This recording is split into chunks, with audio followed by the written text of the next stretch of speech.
नमस्कार। सूचना एवं जनसंपर्क विभाग की प्रस्तुति हिमाचल बुलेटिन में आपका स्वागत है। पेश हैं आज के समाचार। नई दिल्ली के द्वारिका में राज्य के अतिथि गृह के निर्माण के संबंध में आज शिमला में आयोजित बैठक की अध्यक्षता मुख्यमंत्री श्री जयराम ठाकुर ने की। इस अवसर पर मुख्यमंत्री ने लोक निर्माण विभाग को इस कार्य को शीघ्र करने के लिए सभी औपचारिकताएं पूर्ण करने के निर्देश दिए। उन्होंने कहा कि इस अतिथि गृह का निर्माण 1135 वर्ग मीटर क्षेत्र में किया जाएगा, जिसमें 74 सूट्स, 4 वीआईपी सूट्स और 1 डोरमेट्री होगी। श्री जयराम ठाकुर ने लोक निर्माण विभाग को इस परियोजना के निर्माण कार्य को तुरंत शुरू करने के निर्देश दिए ताकि इसे निर्धारित समय अवधि में पूरा किया जा सके। उन्होंने कहा कि भवन निर्माण में पारंपरिक और आधुनिक हिमाचली वास्तुकला का समन्वय होना चाहिए। अतिथि गृह से प्रदेश के लोगों को समय समय पर दिल्ली आने जाने पर ठहरने की बेहतर सुविधा उपलब्ध हो सकेगी। मुख्यमंत्री ने कहा कि अतिथि गृह में हवादार और रोशनी वाले कमरों के निर्माण पर विशेष बल दिया जाना चाहिए, जिससे ऊर्जा की बचत में भी सहायता मिलेगी। उन्होंने इस महत्वाकांक्षी परियोजना के निर्माण कार्य के दौरान गुणवत्ता और नवीनतम तकनीक के उपयोग को भी सुनिश्चित करने के निर्देश दिए। उन्होंने कहा कि आगंतुकों की सुविधा के लिए वाहनों की पार्किंग की पर्याप्त व्यवस्था के साथ साथ परिसर को सुंदर बनाने के लिए पर्याप्त हरित क्षेत्र सुनिश्चित किया जाए। मुख्यमंत्री श्री जयराम ठाकुर ने आज शिमला में अंतर्देशीय जल परिवहन की समीक्षा बैठक की अध्यक्षता की। इस अवसर पर मुख्यमंत्री ने कहा कि तत्तापानी और सलापड़ क्षेत्र के मध्य जल परिवहन सुविधाएं विकसित करने के लिए तत्तापानी और कसौल गांव में 2 करोड़ रुपए की अनुमानित लागत से 2 जेटेज और सामान्य सुविधाएं विकसित की जाएंगी। उन्होंने कहा कि इस मामले में एनटीपीसी से जेटेज के निर्माण के लिए भूमि के उपयोग के लिए समझौता ज्ञापन हस्ताक्षरित करने के लिए प्रारूप समझौता प्राप्त कर लिया गया है। श्री जयराम ठाकुर ने कहा कि इससे न केवल क्षेत्र के लोगों को कम लागत में प्रभावी परिवहन सुविधाएं उपलब्ध होंगी, बल्कि क्षेत्र में आने वाले पर्यटकों के लिए भी आकर्षण का अतिरिक्त केंद्र साबित होगा।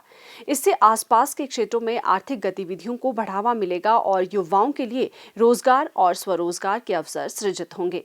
मुख्यमंत्री ने कहा कि परामर्श सेवाओं के लिए ई-टेंडर आमंत्रित किए जा चुके हैं ताकि विस्तृत परियोजना रिपोर्ट तैयार की जा सके। कोल बांध, भाखड़ा बांध, चमेरा बांध और पौंग बांध जलाशयों में विधि मान्य स्थानों पर टेंडर दस्तावेज तैयार करने के लिए भी ई-टेंडर आमंत्रित किए गए हैं। यात्रियों के लिए डिजाइन तत्वों का मॉड्यूलराइजेशन और भविष्य में किए जाने वाले संभावित परिवर्तन के लिए अनुकूल योग्य डिजाइन मॉडल का विकास भी इसका हिस्सा होगा। मुख्यमंत्री ने कहा कि कोल डैम में 10 रूट अधिसूचित किए गए हैं। गोविंद सागर बांध में 107 अंतरदेशीय जल परिवहन मार्ग चिन्हित किए गए हैं और कुल 170 परमिट दिए गए हैं। मुख्यमंत्री श्री जयराम ठाकुर ने नववर्ष की पूर्व संध्या पर प्रदेशवासियों को हार्दिक शुभकामनाएं दी। श्री जयराम ठाकुर ने सभी के अच्छे स्वास्थ्य, खुशहाली और समृद्धि की कामना की। उन्होंने आशा व्यक्त की कि राज्य सरकार के प्रयासों और प्रदेशवासियों के सहयोग से हिमाचल प्रदेश आने वाले समय में प्रत्येक क्षेत्र में विकास एवं उन्नति की नई ऊंचाइयां हासिल करेगा। और अब कोविड-19 महामारी के दृष्टिगत मुख्यमंत्री श्री जयराम ठाकुर का प्रदेशवासियों के नाम संदेश। नमस्कार। कोरोना के इस संकट में आप सबका बहुत बड़ा बहुमूल्य सहयोग हमको प्राप्त हुआ है, लेकिन इन दिनों जिस प्रकार से मामलों में बढ़ोतरी हो रही है, हमको और भी सजग और सावधान होकर के काम करने की आवश्यकता है। मैं आपसे विनम्र निवेदन करना चाहूंगा कि संक्रमण को रोकने के लिए जो सावधानियां हमने बताई हैं, उनका आप पालन करें। सबसे पहले तो मैं यही निवेदन करना चाहूंगा कि अनावश्यक रूप से हम भीड़ वाले इलाके में जाने से परहेज करें।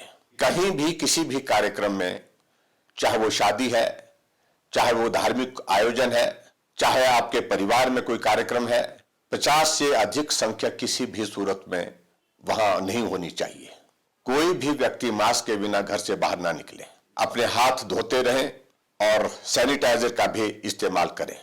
इसके अतिरिक्त 2 गज की दूरी बहुत ही जरूरी, जो आदरणीय प्रधानमंत्री जी के एक आग्रह है, उसका भी हम पालन करें। हम ये चाहते हैं कि आप स्वस्थ रहें, आपका परिवार स्वस्थ रहे। हिमाचल प्रदेश को कोरोना मुक्त करने के लिए आप सबके सहयोग की बहुत आवश्यकता है। आप सबका सहयोग और समर्थन हमेशा हमको मिला है। इसी विश्वास के साथ बहुत बहुत धन्यवाद। नमस्कार। प्रदेश में कोरोना संक्रमण की जांच के लिए आज 4,950 लोगों के सैंपल लिए गए, जिनमें से 799 लोगों की रिपोर्ट नेगेटिव पाई गई है, जबकि 4,149 लोगों की रिपोर्ट आना बाकी है। अभी तक 7,66,692 लोगों की जांच की जा चुकी है, जिनमें से 7,07,211 सैंपल की जांच नेगेटिव पाई गई है। प्रदेश में कुल 55,161 लोगों में कोरोना वायरस के संक्रमण की पुष्टि हुई है, जिनमें से 51,659 लोग इस बीमारी से ठीक हो चुके हैं और 2,535 व्यक्ति उपचाराधीन हैं।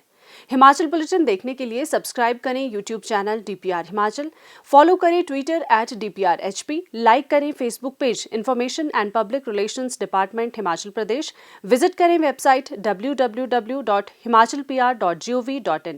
इस अंक में इतना ही। कल फिर होगी मुलाकात, दीजिए इजाजत। नमस्कार।